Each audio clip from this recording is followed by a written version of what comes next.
আসসালামু আলাইকুম রহমতুল্লাহি আবরাকাতু। অনেক ভাইকে দেখি যে ফেসবুক ব্যবহার করে ঠিকই, কিন্তু মাসেও একটি পোস্ট করে না বা পোস্ট লিখে না, 6 মাসেও একটা স্ট্যাটাস দেয় না। কারণ কি? এটাকে এই লেখালেখিটাকে বিরক্তবোধ মনে করে। যেমন আপনার অক্ষরগুলি খুঁজে বের করা, অক্ষর দিয়ে হাত দিয়ে টাইপ করা, এটা বিরক্তবোধই হয়, এই জন্য লিখে না।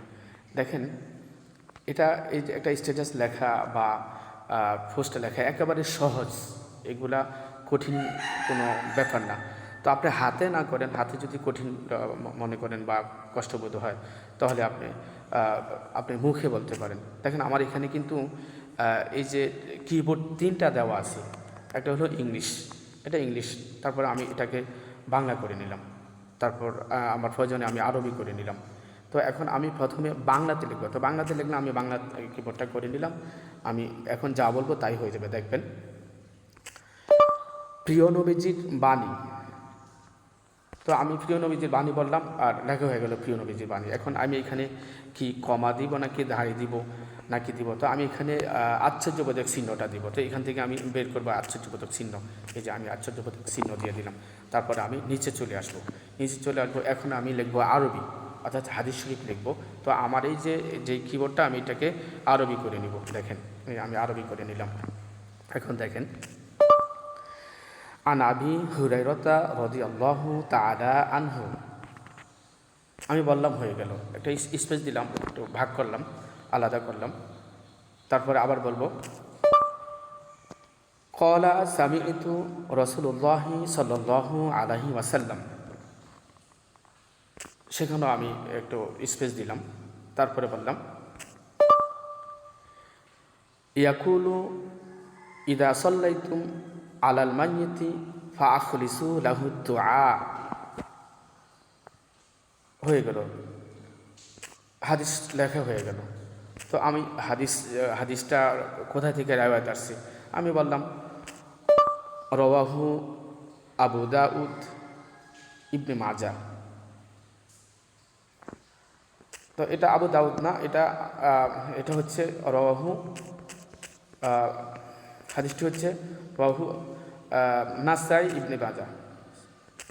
তো রওয়াহু আবু দাউদ ইবনে মাজা। তো যাই হোক, আমি বললাম রওয়াহু আবু দাউদ ইবনে মাজা।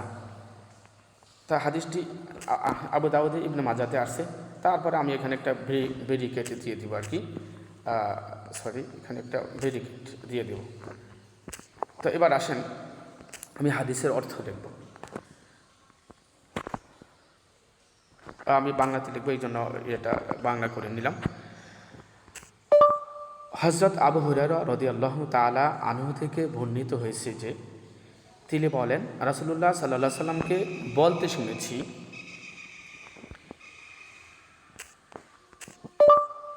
তিনি বলেছেন, যখন তোমরা কোনো মৃত ব্যক্তির জানাজায় অংশগ্রহণ করবে, তখন তার জন্য পূর্ণ ইখলাসের সাথে অথবা আন্তরিকতার সাথে তার জন্য দোয়া করবে। হয়ে গেছে, আমার এই যে হাদিস লেখা হয়ে গেছে। দেখেন, হযরত আবু হুরায়রা রাদিয়াল্লাহু তাআলা আনহু থেকে বর্ণিত হয়েছে যে, তো আমরা এখানে আপনি একটা কমা দিয়ে দিতে পারেন, নিজ হাতে কমা দিয়ে দিতে পারেন, যেখানে কমার পাচ্ছেন সেখানে দিয়ে দিবেন যে তিনি বলেছেন রাসূলুল্লাহ সাল্লাল্লাহু আলাইহি সাল্লামকে বলতে শুনেছি। তিনি বলেছেন, অর্থাৎ তিনি রাসূল সাল্লাল্লাহু আলাইহি সাল্লামকে বলতে শুনেছেন আর কি, রাসূল সাল্লাল্লাহু বলছেন তিনি শুনেছেন যে তিনি বলেছেন, অর্থাৎ রাসূলুল্লাহ সাল্লাল্লাহু আলাইহি সাল্লাম বলেছেন, যখন তোমরা কোনো মৃত ব্যক্তির জানাজা, এখানে আমার এখানে একটু ভুল হয়েছে, তো জানাজা আমার একত্রিত করতে হবে, আচ্ছা আমি একত্রিত করে দিলাম। জি, আমি একত্রিত করে দিলাম। যখন তোমরা কোনো মৃত ব্যক্তির জানাজা অংশগ্রহণ করবে, তখন তার জন্য পূর্ণ ইখলাসের সাথে অথবা, তো এখানে অথবা আন্তরিকতার সাথে তার জন্য দোয়া করবে। হয়ে গেল, হাদিস লেখা হয়ে গেল। তো হাদিস রাওয়াহু আবু দাউদ ইবনে মাজা, আপনার হাদিস আবু দাউদ ইবনে মাজা। বাস, আপনার যদি হাদিসের যেই নম্বর যদি জানা থাকে, আপনি হাদিসের নম্বর দিয়ে দিলেন, কত নম্বর হাদিস বা হাদিসের রাবির নাম লেখলেন, এই যে আমি তো রাবির নাম লিখলাম, বা তারপরে গ্রন্থের যে গ্রন্থে যে হাদিস কিতাবে আসি হাদিসের নাম লিখে দিলে বাস হয়ে গেল। দেখেন আমি এটা পোস্ট করে দিলাম, হয়ে গেল আলহামদুলিল্লাহ, অল্প সময়ের মধ্যে হয়ে গেল, বড় একটি হাদিস বর্ণনা হয়ে গেল। তো ঠিক এইভাবে ভাই আপনি এই হাদিস বর্ণনা হাদিস লিখতে পারেন, হাদিসের আবারত এইভাবে লিখতে পারেন। এটাকে কঠিন মনে করার কোনো প্রশ্নই আসে না, এটা একেবারে সহজ। তো আপনারা দেখে নেবেন, এই যে আমি যেভাবে করেছি এভাবে আপনি হাদিস লিখতে পারবেন, আপনি এভাবে কিবোর্ডগুলো পরিবর্তন করতে পারবেন। জি, আসসালামু আলাইকুম ওয়া রাহমাতুল্লাহি ওয়া বারাকাতুহু। সুবহানাকাল্লাহুম্মা ওয়া বিহামদিকা আশহাদু আল্লা ইলাহা ইল্লা আনতা আস্তাগফিরুকা ওয়া আতুবু ইলাইক। আরেকটা বিষয় হচ্ছে যে আপনি এই লেখাটা যখন পোস্ট করেছেন, এখানে যদি কোনো ভুল থাকে, এই ভুলটা পরবর্তীতে আপনি আবার সংশোধন করতে পারবেন। এই যে আপনি দেখেন এই থ্রি ডট এখানে থ্রি ডটেটি আপনি যদি করেন, তারপরে আপনি এখান থেকে আবার যেখানে ভুল হয়েছে সেখান থেকে আপনি আবার এটাকে সংশোধন করে নিতে পারেন। তো যাক, এভাবেই কিন্তু পোস্ট করতে হয়, আমরা এভাবে ইনশাআল্লাহ চেষ্টা করবো পোস্ট করার জন্য।